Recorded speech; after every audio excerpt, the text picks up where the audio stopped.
परम ब्रह्मा, दीपो ज्योति परम ब्रह्मा, दीपो ज्योति जनार्दना, दीपो हरतो मे पापम, दीपो ज्योतिर नमस्ते. The lamp represents the divine here, and may this sacred light remove all the darkness and negativity from all our lives and lead us from darkness to knowledge, good governance and nation building.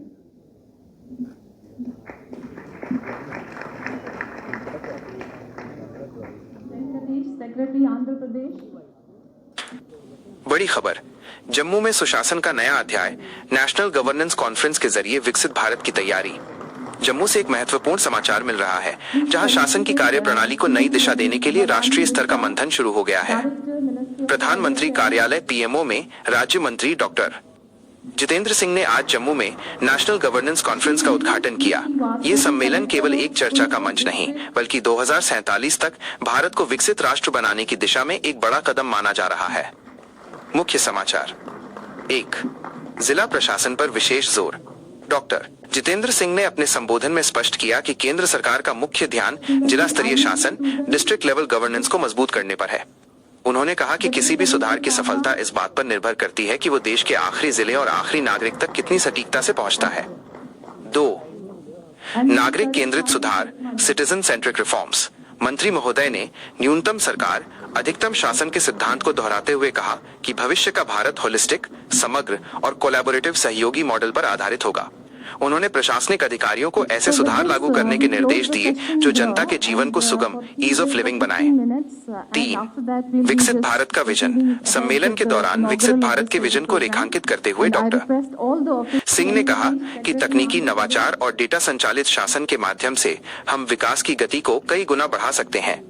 Jammu में इस सम्मेलन का आयोजन केंद्र शासित प्रदेश में बदलते प्रशासनिक माहौल और विकास के प्रति सरकार की गंभीरता का प्रतीक है। We all know that principle of minimum government and maximum governance has been the central theme of contemporary governance model in India, emphasizing on administrative reforms, streamlining of transparency and citizen centricity. Online courses which are available for government employees. I am happy to inform that the Jammu Kashmir government has participated wholeheartedly in this initiative. Today we have the annual capacity building plans of all the government departments in the Jammu Kashmir government which have been onboarded, and almost more than 2 lakh employees from Jammu and Kashmir are already onboarded on the iGOT platform. शायद अब media की नई पीढ़ी आ गई है। शाहपुर कंडी का पहला ऐलान हुआ था सन 1979 में, जब चौधरी चरण सिंह प्रधानमंत्री थे। 1980 में सरकार बदली।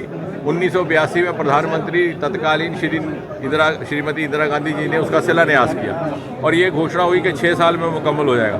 लेकिन 82 से लेकर 2014 तक उसमें कोई आगे कार्रवाई नहीं हुई। मोदी जी के आने के बाद उसको रिवाइव किया गया। मोदी जी ने व्यक्तिगत हस्तक्षेप किया जब वो और दोनों चीफ सेक्रेटरीज पंजाब और जम्मू कश्मीर को बुला करके नया मुआहदा हुआ।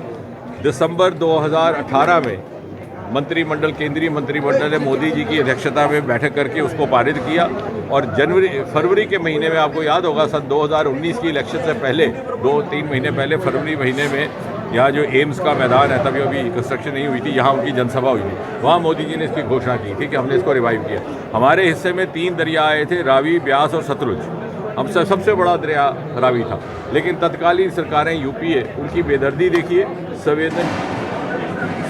संवेदनहीनता देखिए कि जब भी कोई गोलीबारी होती तो उठ करके बुलंद आवाज़ में कहते कि पाकिस्तान का हिस्से का पानी रोक दो, और ये नहीं था मालूम कि हमारे हिस्से का पानी पाकिस्तान जा रहा है। पहली बार अब वो पाकिस्तान का पानी वहाँ ना जा करके हमारे यहाँ सिंचाई के काम आएगा। लगभग 37,000 हेक्टेयर कठुआ, सांबा और जम्मू ज़िले के इलाकों का सिंचाई होगी।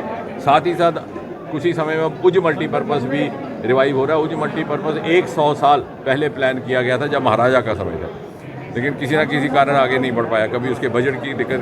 अब सिक्योरिटी एजेंसीज का भी कहना है कि इसका जल्द बनना ही ठीक है, क्योंकि उज दरिया जो है वो इन्फिल्ट्रेशन का एक रूट भी बनता जा रहा है।